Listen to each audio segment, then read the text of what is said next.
Good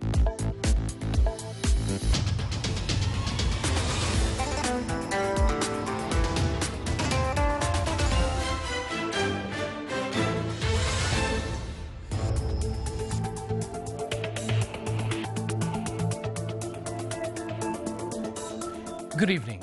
This is the Sultanate of Oman television with the 7 o'clock news bulletin presented to you tonight by Abdullah bin Ahmed al-Rubai. But first, the headlines.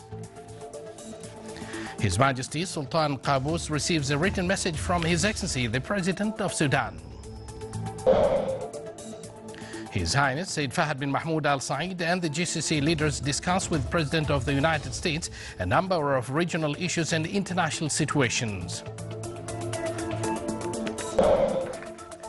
More than 13 billion Omani Riyals is the total foreign investments by the end of 2013 in the Sultanate.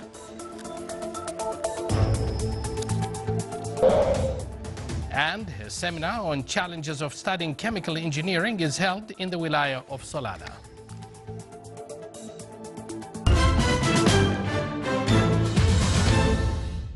Good evening once again, and thank you for joining us. Those were the headlines, and now the news in detail. His Majesty Sultan Qaboos has received a recent message from His Excellency Field Marshal Umar Hassan Ahmed al-Bashir, President of Sudan, related to the relations between the two countries and ways of enhancing them in several fields.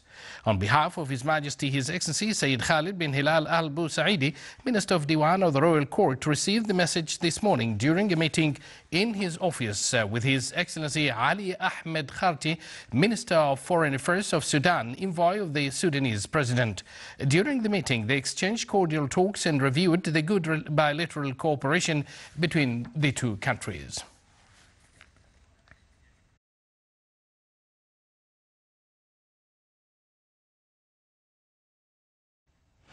President Barack Obama of the United States of America, USA, received at the White House yesterday His Highness Said Fahad bin Mahmoud Al Saeed, a Deputy Prime Minister for the Council of Ministers, taking part at the Camp David Summit on behalf of His Majesty Sultan Qaboos.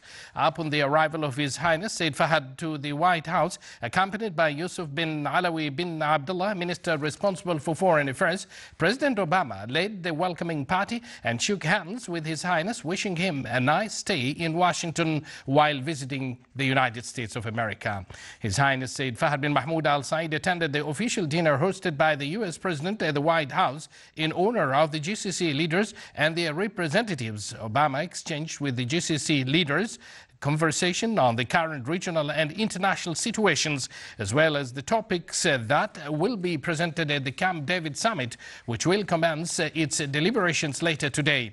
The dinner was also attended by His Excellency Yusuf bin Alawi bin Abdullah, Minister responsible for Foreign Affairs.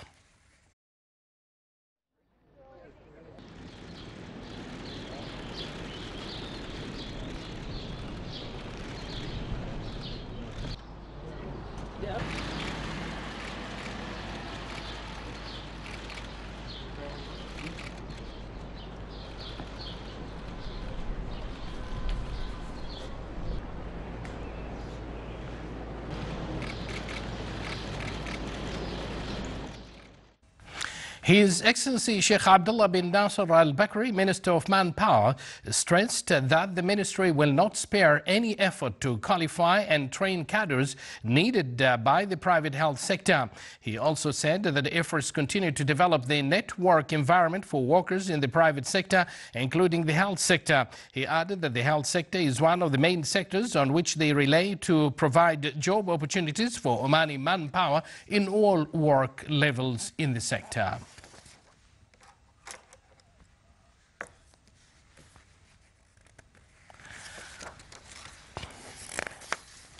The total foreign investments by the end of 2013 amounted to more than 13 billion Omani Riyals, according to latest figures issued by National Center for Statistics and Information. The oil and gas and financial brokerage activities topped the foreign investments in the Sultanate. Meanwhile, Omani investments abroad exceed 7 billion Riyals, achieving an income of more than 169 million Riyals. The direct foreign investment investments in 2013 amounted to more than 6.6 billion rials, representing 49.1% of the total foreign investments, and a growth rate of 4.6%, while foreign investments in portfolios reached more than 813 million rials, representing 6% of the total foreign investments and a growth rate of 62.1%. The number of Omani workers in foreign investment established recorded an increase by 6.4% in 2013 against an increase by 4.9% for the expatriates, who represented 63.3% of the total manpower working in foreign investments establishments. The United Kingdom is considered the main sources of direct foreign investments, with more than 3 billion in oil and gas exploration activities, followed by the United Arab Emirates, recording in 2013 more than 1 billion rials in manufacturing industry activities, and India with more than 227 million rials in construction activities. Still to come in our news bulletin.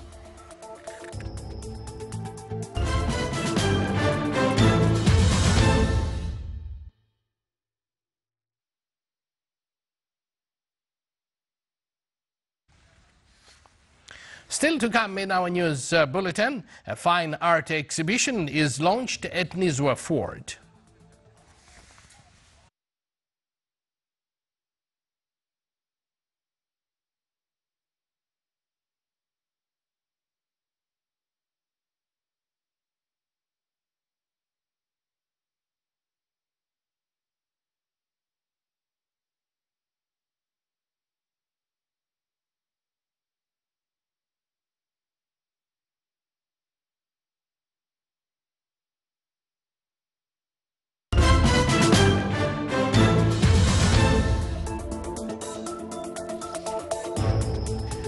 Welcome back to the Sultanate of Oman television with the news.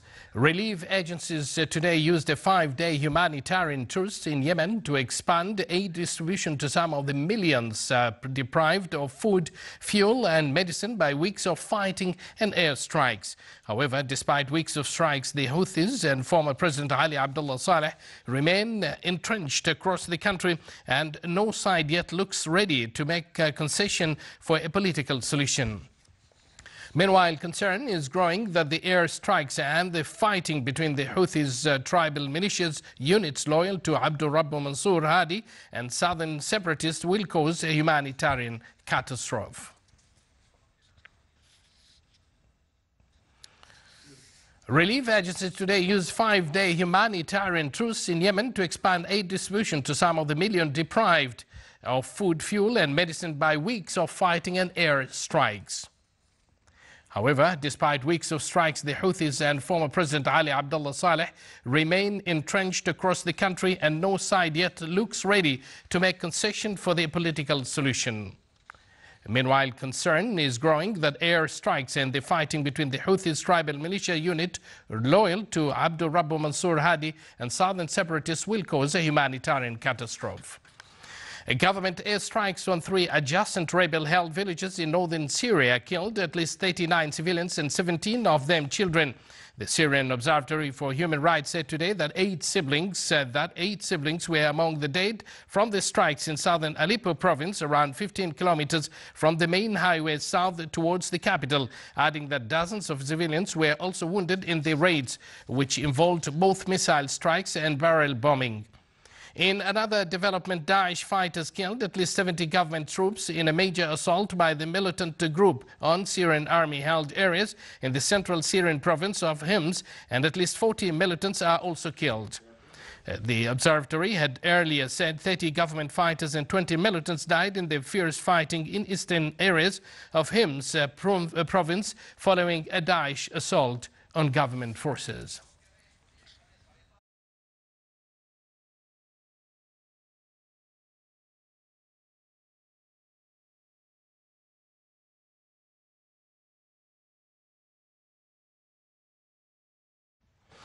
7 people were killed and more than 200 injured on Tuesday when the train crashed in Philadelphia. It was bearing into a carved stretch of track at 100 plus miles per hour, twice the speed limit, when the engineer slammed on the brakes. Experts from the National Transportation Safety Board also concluded the derailment would have been prevented if the tracks had been equipped with an advanced safety system called positive train control. The train fully applied the locomotive's emergency braking system as it entered the left-hand curve in the rail line, where the maximum allowed speed is 50 miles per hour. The brakes managed to only slightly slow the train from 106 miles per hour to 102 miles per hour in a few seconds before the locomotive and all 7 passengers' cars derailed.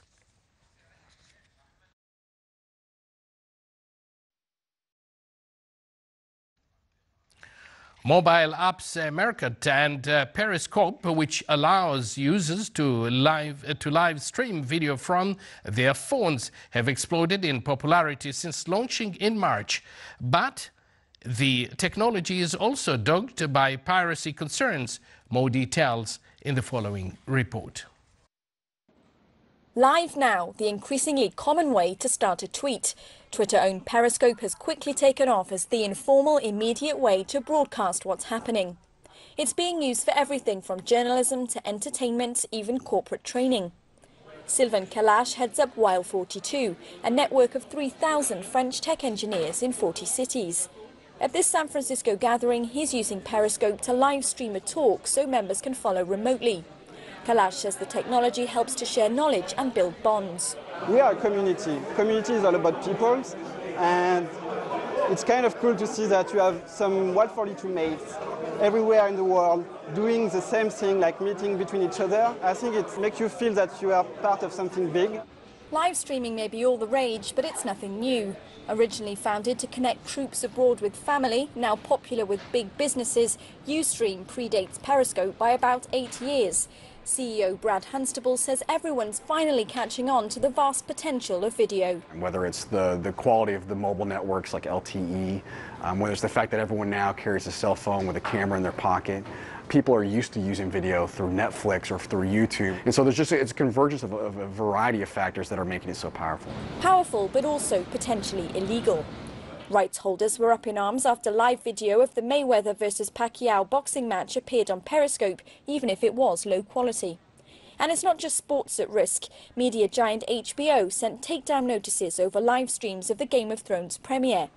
Because it's all in real time, Periscope and Meerkat are harder to police than traditional video upload sites. Some of the battles that have been pitched on sites like YouTube or Vimeo are really just brought into starker focus. But Higgins is concerned regulation could damage creativity. People down the line are going to come up with exciting uses, and so it's not up to Periscope or Meerkat to invent those uses. It's up to them to give the tools to people and get out of the way. Periscope says in appropriate circumstances it will terminate a user's account for repeat copyright infringements.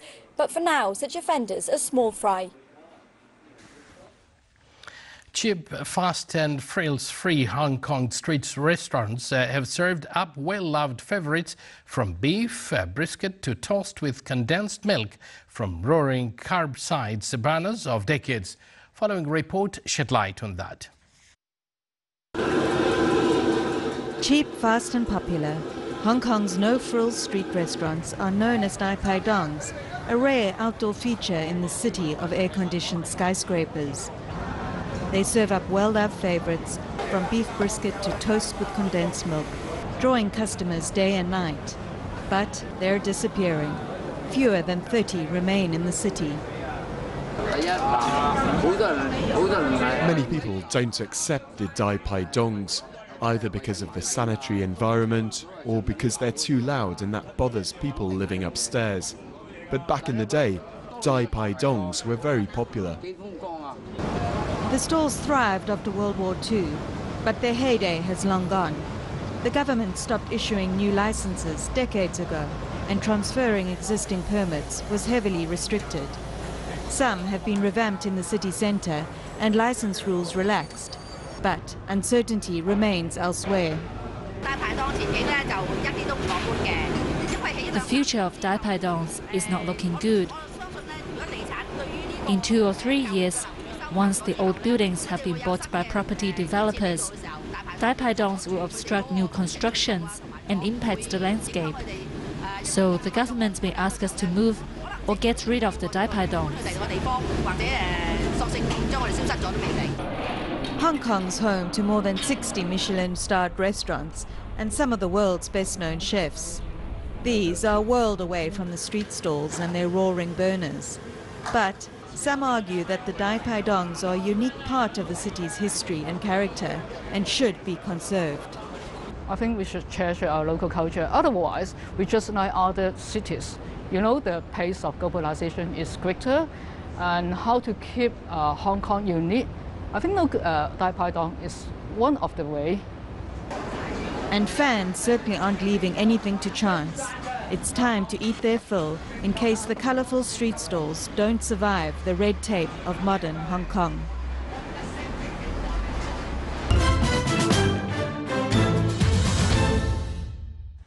A ceremony was held by Oman Refineries and Petroleum Industries Company, ORPRIC, for launch of 4 projects.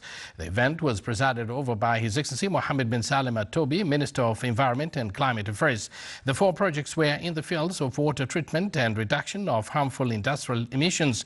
They came as part of the company's plan for environmental improvement.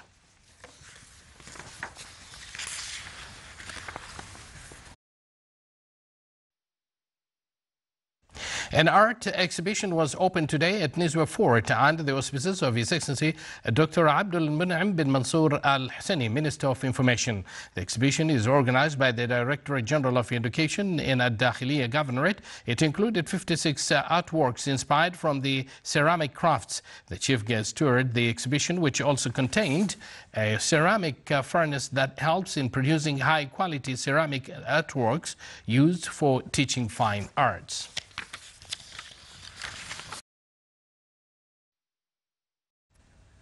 The College of Technology in the Wilaya of Salalah organized today a seminar under the current horizons and challenges in chemical engineering.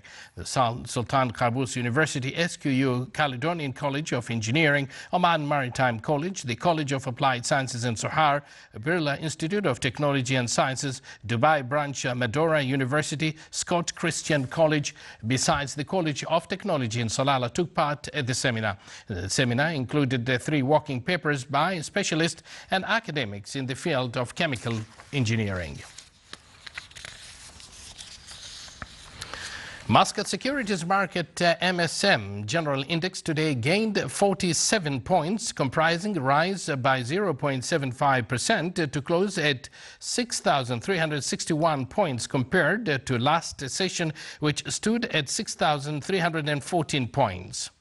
The trading value today stood at 7.2 million Omani Riyals, comprising a rise by 12.3% compared to the last session, which stood at 6.4 million Omani Riyals.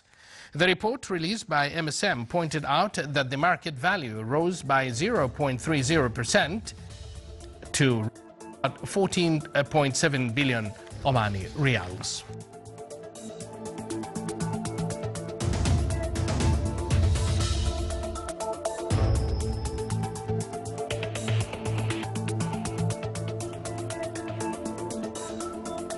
You're watching the Sultanate of Oman television, and now before we end tonight's bulletin, here are the main points once again. His Majesty Sultan Qaboos receives a written message from His Excellency the President of Sudan. His Highness Said Fahad bin Mahmoud Al Saeed and the GCC leaders discuss with President of the United States a number of regional issues and international situations. More than 13 billion Omani Riyals is the total foreign investments by the end of 2013 in the Sultanate.